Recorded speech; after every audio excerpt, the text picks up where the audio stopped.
Imagine waking up one morning and the world just sounds like you're constantly underwater. Oh, that is such a disorienting feeling. Right. Or maybe you pop a couple of standard aspirin for a lingering headache, and suddenly there is this high-pitched, deafening dial tone echoing inside your skull, and it, like, absolutely will not stop. It's terrifying to the patient. I mean, it completely shatters the illusion that the ear is just this, simple funnel on the side of your head.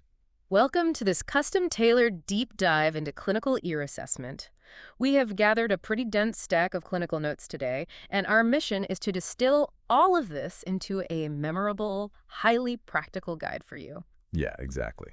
So whether you are tackling a nursing side quest, prepping for your NCLEX, or honestly just want to understand how your own head works, we are focusing heavily on those high-yield exam concepts. Because we really want to move beyond just, memorizing a list of symptoms. Right. By the end of this, you should understand the actual mechanics of why these things happen. So you never mix up those tricky physical exams like the Weber and Rinne tests or, miss those specific clinical red flags ever again. Okay, let's unpack this, starting from the very foundation. Because before we can even begin to understand how to test the ear, we have to understand the two fundamentally different ways it actually breaks down. Yeah, and everything else in this deep dive is going to branch off from this single split in the road.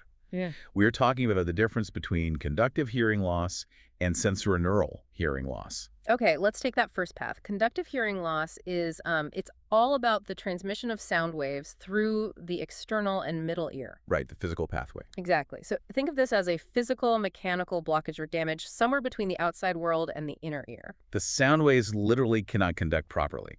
To understand this, you really just have to picture the anatomy. Paint us a picture. Well, sound travels through the air, it hits the eardrum, and vibrates those three tiny middle ear bones.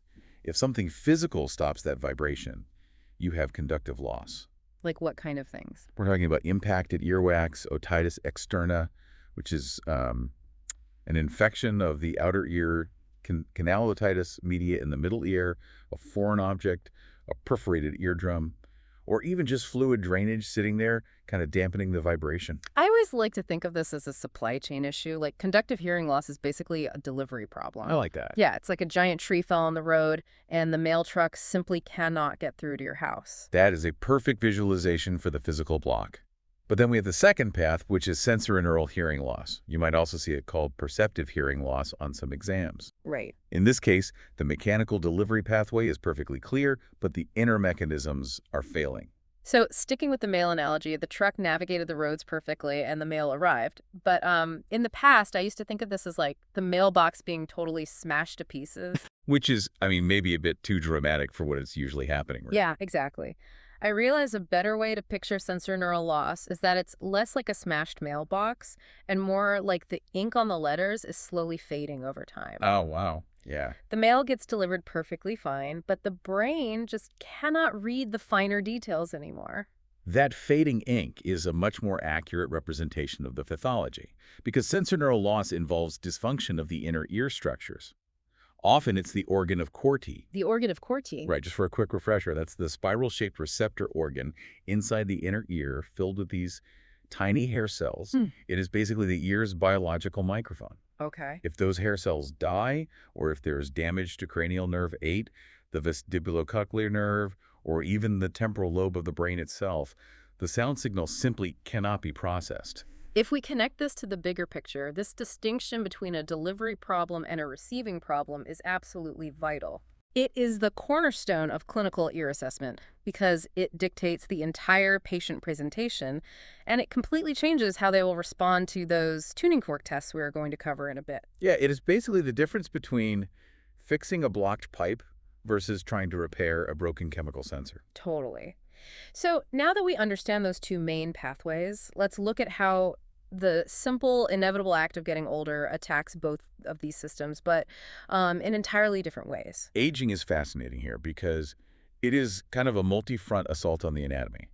Let's look at presbycusis first. Okay, presbycusis. This is incredibly common in clients over 50, and it is a gradual sensorineural hearing loss.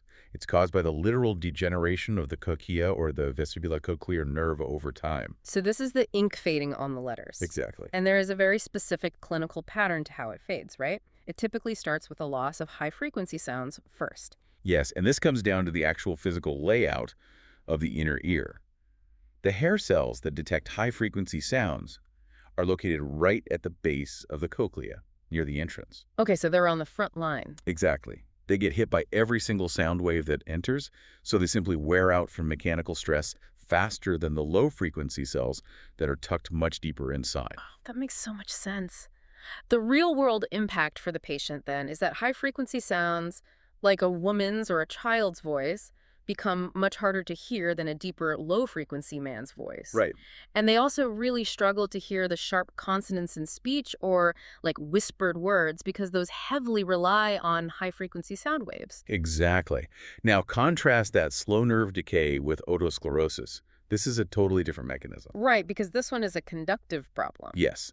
This is where the auditory ossicles, those three tiny, delicate bones in the middle ear, develop a spongy consistency. Now, wait a second. Let me push back on this because the physics of this always confused me in school. Okay, let's hear it. If those middle ear bones get quote-unquote spongy, wouldn't that make them softer, allowing them to bounce and vibrate even more freely? Like, why would that cause hearing loss? It is a really great question. You have Yeah. to think about how mechanical leverage works in the body. Those ossicles act as a lever system to push against the heavy fluid in the inner ear. Okay, yeah. To push that fluid, they need rigid, firm mechanical tension.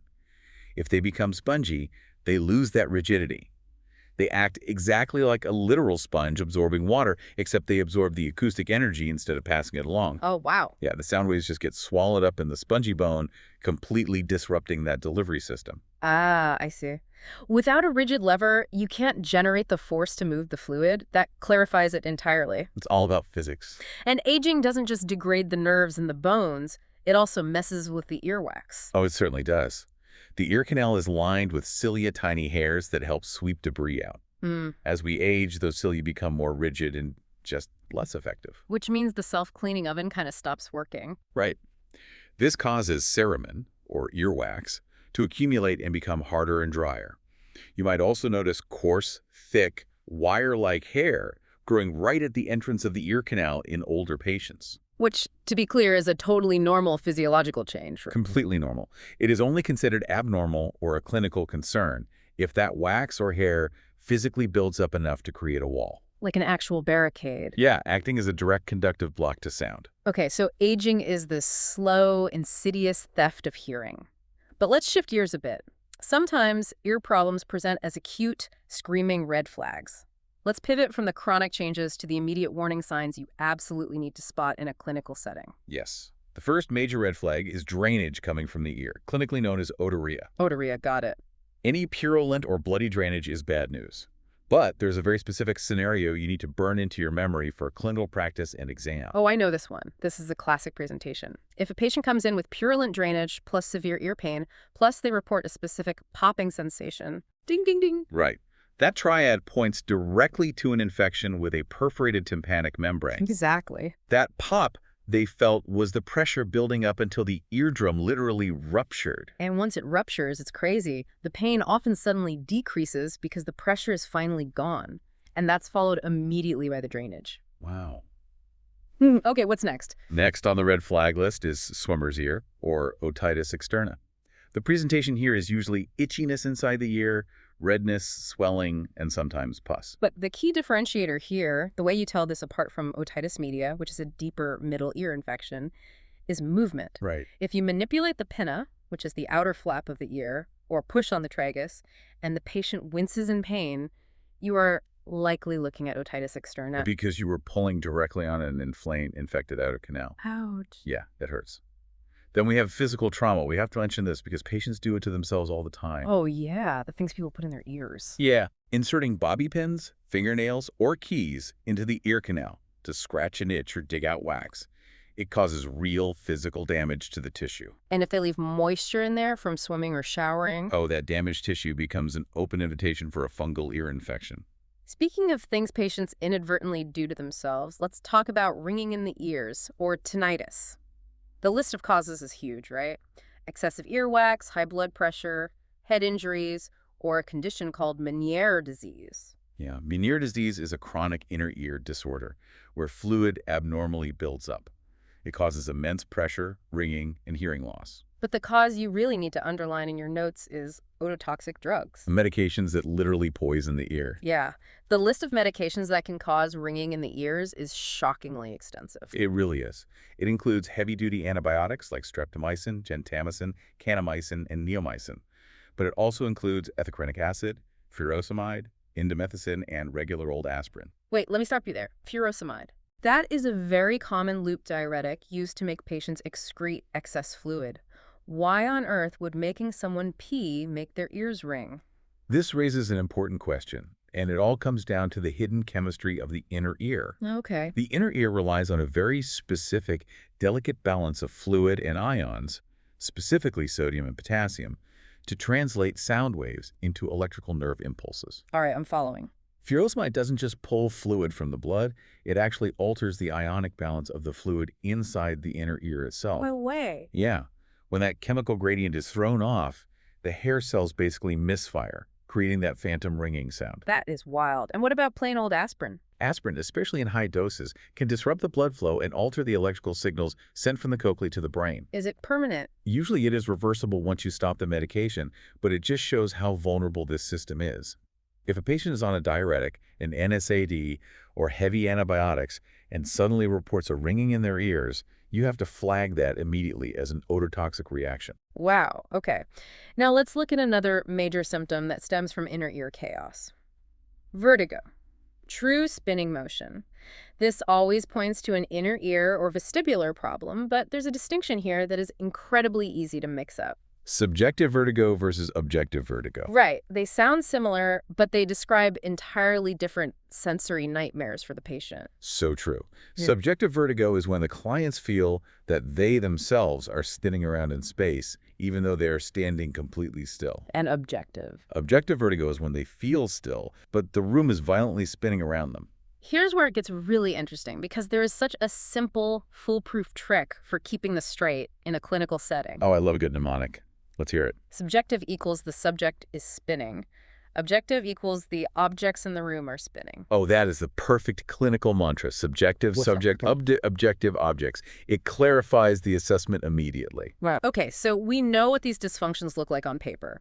We know the history, the mechanisms, the warning signs. But how do we definitively prove them in a physical exam? Let's put it to the test. Before we grab our tuning forks, we need to establish our baselines. Normal hearing is measured at 25 decibels or lower. Okay. When hearing loss reaches 40 decibels, that is clinically considered a disabling hearing loss. For context, 25 decibels is incredibly quiet. That is the sound of rustling leaves or like a very soft whisper. If you can hear that, your hearing is normal. Right. 40 decibels is the ambient hum of a refrigerator or a quiet office. If you cannot hear anything below 40 decibels, it means normal, everyday conversation is starting to get muffled and lost. So step one of the actual physical exam, after you have visually inspected the outside and looked inside the canal with your otoscope, is the whisper test. The classic. You stand 2 feet behind the client, out of their line of sight, and you whisper a 2-syllable word. But there's a crucial detail here regarding the technique. The client has to block one ear at a time by pumping their tragus. And you must have them cover the bad ear first. Yes. You are always testing the good ear initially to establish a baseline. Cover the bad, test the good. Passing criteria is identifying 3 out of 6 whispered words correctly. And if they fail? If they fail that twice, that is your immediate cue that this is beyond a bedside exam and they need a referral to an audiologist. Makes sense. Now we arrive at the heavyweights, the tuning fork tests. Let's start with the Webertest. You only perform this if the client reports diminished or lost hearing in one specific ear, right? A unilateral loss. Exactly. You strike the tuning fork and you place the base of it right at the center of the client's head, firmly on the midline of the skull. And this is where we have to interpret the results based on that big divide we established at the beginning, conductive versus sensorineural. Right. If the patient has a physical blockage conductive hearing loss, the sound will actually lateralize, meaning it will sound much louder in the BID ear. Which is deeply counterintuitive for a lot of people. Why would the blocked, quote-unquote, bad ear hear the tuning fork better? I struggled with this too until someone gave me this amazing analogy. Think about wearing a heavy noise-canceling headphone on just one ear. Okay, I'm picturing it. It physically blocks out all the ambient air noise from the room on that side. Because that outside distraction is blocked, all the internal vibrations inside your skull, like your own chewing, or in this case, the bone conduction from the tuning fork on your forehead, sound incredibly loud and isolated on that specific side. That is the exact physics of what is happening. I love that. The healthy ear is distracted by the background noise of the room coming through the air. The bad ear, with the conductive block, is acoustically isolated. Right. So it receives the pure sound conducted entirely through the bone vibration. So if you need a quick memory anchor, bad conductor, good sensory, the bad ear gets all the bone vibration. Now, what if it's sensorineural loss? In sensorineural hearing loss, the sound lateralizes to the good ear. Because the bad ear literally has nerve damage. The biological microphone is broken. It cannot perceive the sound, no matter how much the skull vibrates. Exactly. The healthy ear's nerve pathway is intact, so it easily perceives the sound. Which brings us naturally to the Rinne test. Right. You strike the tuning fork, place the base firmly on the mastoid process, that thick bone right behind the ear, to test bone conduction. And you tell the patient to say now, when they can no longer hear the hum. Right. The moment they say now, you immediately move the vibrating prongs away from the bone and hold them right next to the external ear canal to test air conduction. So we are directly comparing air conduction, AC, to bone conduction, BC. Yes. In a normal, healthy ear, air conduction is always greater than bone conduction. AC is greater than BC. They should still hear the tuning fork humming next to their ear after they stop feeling it on their bone. Let's quickly explain the acoustic physics of why air conduction is naturally better, because bone feels like it should be a better conductor, right? Right. Like bone is solid. It should transmit sound incredibly well. It does, but bone conduction bypasses the middle ear.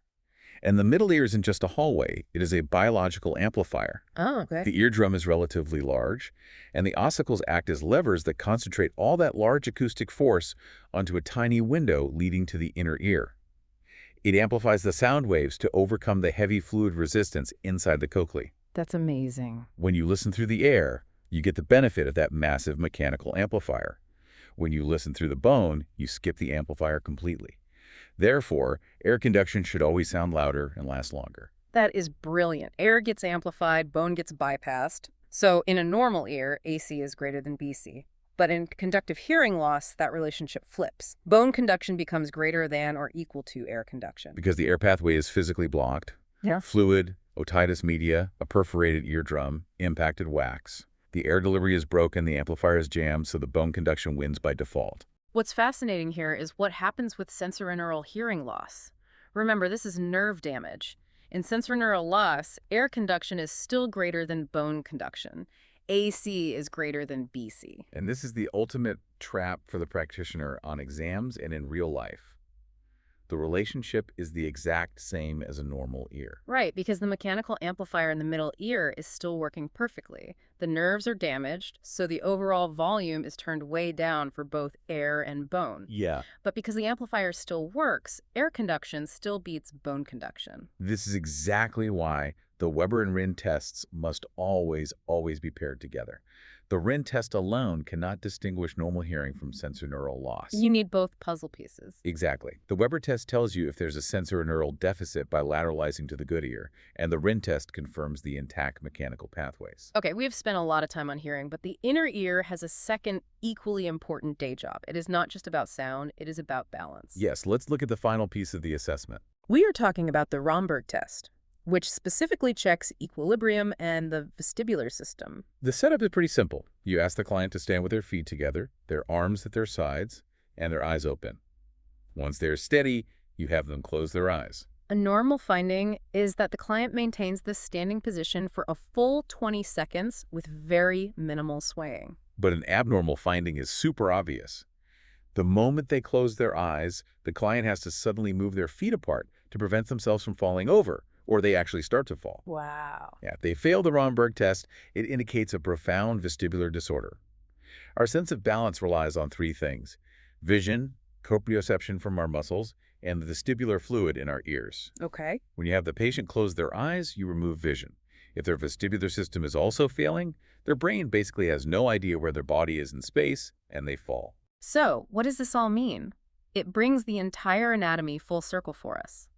The inner ear isn't just a microphone picking up sound waves, it is also a biological gyroscope keeping us upright in space. And if you connect this to an earlier detail we discussed, this vestibular connection is exactly why standard middle ear infections can bizarrely cause a patient to experience severe nausea and dizziness.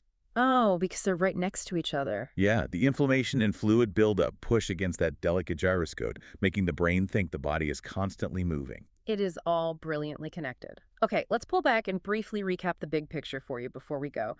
Remember the primary divide. Conductive hearing loss is an outer or middle ear delivery problem. Right. Sensorineural hearing loss is an inner ear nerve receiving problem, like fading ink. And when it comes to medications, please respect the ototoxic list. Even common diuretics and NSAIDs can disrupt inner ear chemistry. For sure. And when you're in the clinic, the Weber and Rinne tests are your ultimate tools. Weber lateralizing to the isolated blocked ear means conductive. Lateralizing to the healthy ear means sensorineural. Just take your time with those clinical scenarios. Picture the physical anatomy in your head. Remember that the middle ear is an amplifier, and you will totally nail this. Absolutely. Thank you so much for joining us on this deep dive into the ear. We highly recommend you grab a tuning fork and practice these exams on a friend. Getting the muscle memory down really helps lock in the physiology.